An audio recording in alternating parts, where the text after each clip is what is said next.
Okay, well, I think I actually got this set up a little bit better, as usual. Fucking goddamn it. Yeah, what happens. As usual, I'm doing it as I'm driving like an idiot. But, anyway, this topic is called process trust as a personality trait. So, the extent to which you prioritize TE or TI and where it lands in the stack may relate to your degree of process trust. So when I say process trust, I mean specifically that most of us understand that to accomplish goals, we have to engage in a process. That it's not ever, almost never is a goal attained in a single act. It involves multiple acts done according to a process.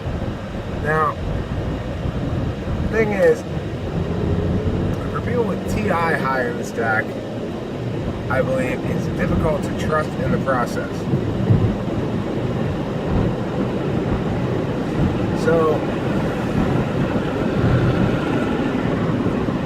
it's related to the idea of proceeding down a course versus analyzing for the right course of action versus seeking new courses of action. And because of the NE-TI combination, it's difficult for the ENTP or the INTP to stick with a process over the long haul and to believe that it's going to affect the outcomes that it's going to affect.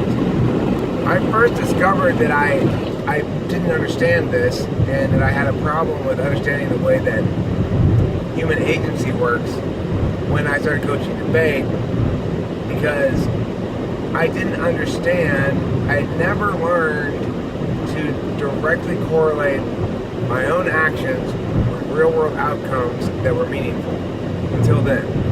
And that's when I first did so. And it was because after a while, for a long time, I assumed it was something other than my actions that had to do with why my kids were winning. And it had to be mostly to do with something other than my actions. Luck, flukes, or I just happen to have really good kids, or I didn't know. But it wasn't me. It couldn't possibly have been me. Why? Well, because I couldn't think of any action that I had done that had affected any regular change. There were lots of little actions that didn't really do anything, right? But those lots of little actions that didn't really do anything, that's the process. That's the process of doing something significant. But nobody, it's not just NTs. A lot of people have trouble trusting in the process and understanding that initial results and data are not indicative of what's going to happen. That you can't expect a process to prove itself to you too often and too early. Obviously, this is a tricky line to walk, because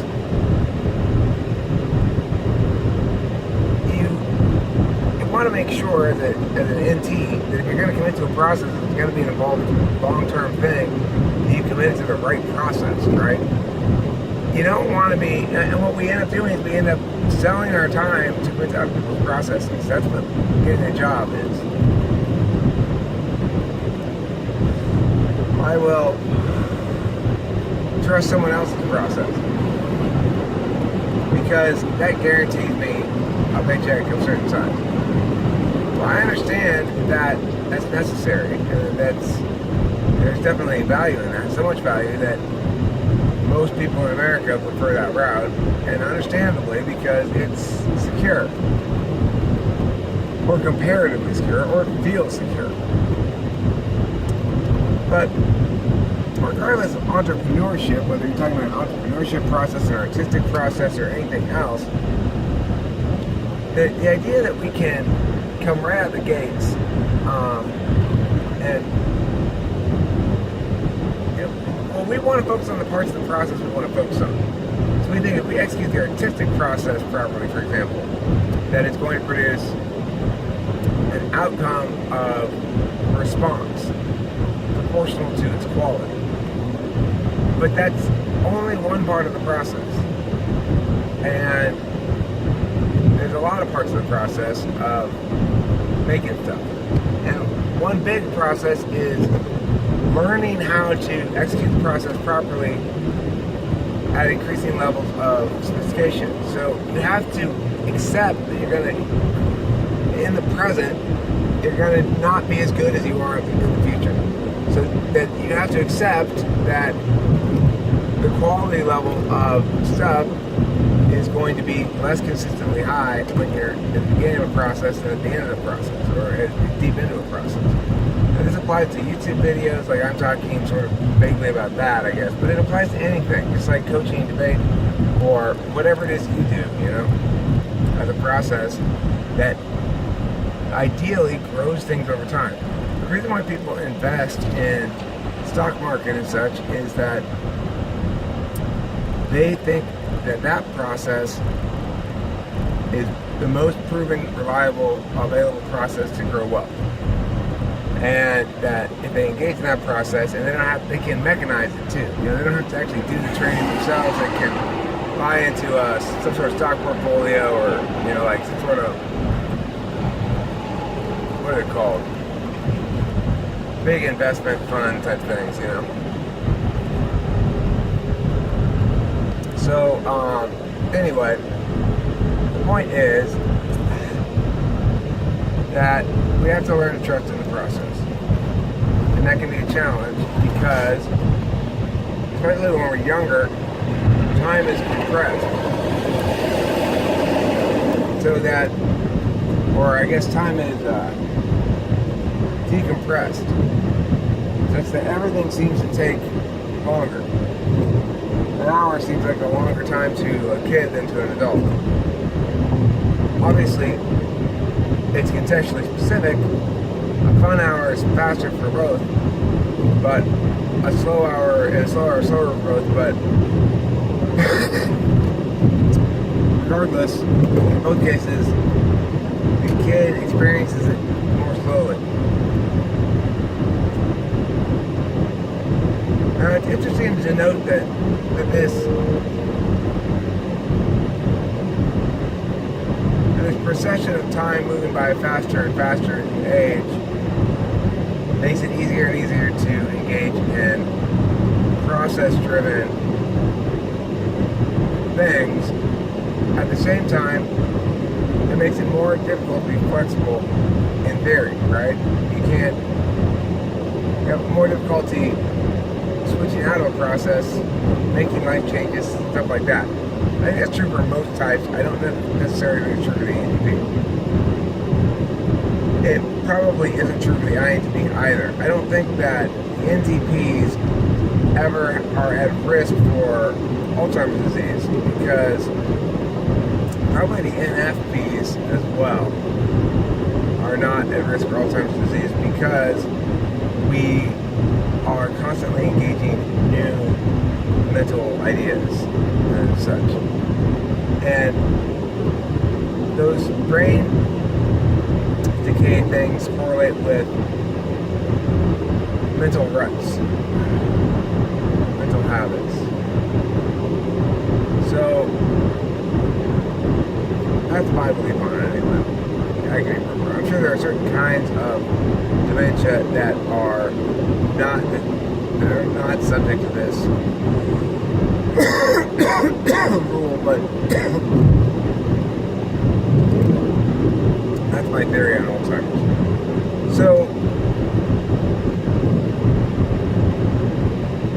process trust then is going to be inversely related to ability to function in existing hierarchies and structures and stuff like that, because those are existing processes. And while the struggle for the NTP is to trust in, to determine which processes to trust in for their own purposes, the reason it's a struggle is because they're extremely adept and reflexively do dismantle the existing processes in search of their soundness before really wanting to give their heart to it. That's the thing. It's hard to get the heart and soul of an NTP. Really, really, really, really difficult to get. Because we're selfish people on some level. Yeah. To a degree that it's part of our nature. There's no avoiding it. We're selfish people. At the end of the day, we want to do what we want to do. We want to have our kind of fun, and we want our way. So it makes it difficult for us to both want our way so badly, and also have such a challenge when it comes to trusting in a process that would make it our way, because we understand too clearly how many other possible ways there could be to do it, and so why would we commit our trust to this one over that one? That's the challenge, in overcoming that thing. And as far as practical tips for it go, I mean, for me to understand that it was an issue that I had to attack from one angle or another, I first had to experience the phenomenon of agency in action with the debate coaching. Like, okay, there are real things. Yes, my actions can make a difference. Like, that was really hard for me to come to believe that. I suspect it's hard for a lot of entities to come to believe that, because we see too many possible ways in which different vectors influence situations and really want to give ourselves a whole lot of credit for anything. Well, I mean, yeah, I did that, that's cool, but so that person did that, and that person did that, and that person did that, and it's hard to really say who got credit for what, or, it just would have happened. I don't know how exactly it happened, it just happened. So how can I believe that I'm a good coach or responsible for success if I don't even know how it happened? Well, that's called process trust, because I didn't understand that concept. Process trust allows us to understand how we can be responsible for things without understanding an exact causal relationship between an event and an outcome, or an action and an outcome. The outcome does comprise lots of different actions, but the coach is the one who's determining how everything plays out. Yeah, of course it's responsive. For me, yes, it's very reactive and responsive coaching. It's driven by what the kids are doing and saying. That's not because it's not really me.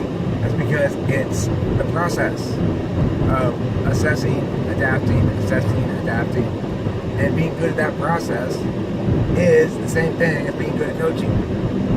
So yeah, I'm a good debate coach. That's why my kids are winning. And I'm a better coach than the other coaches.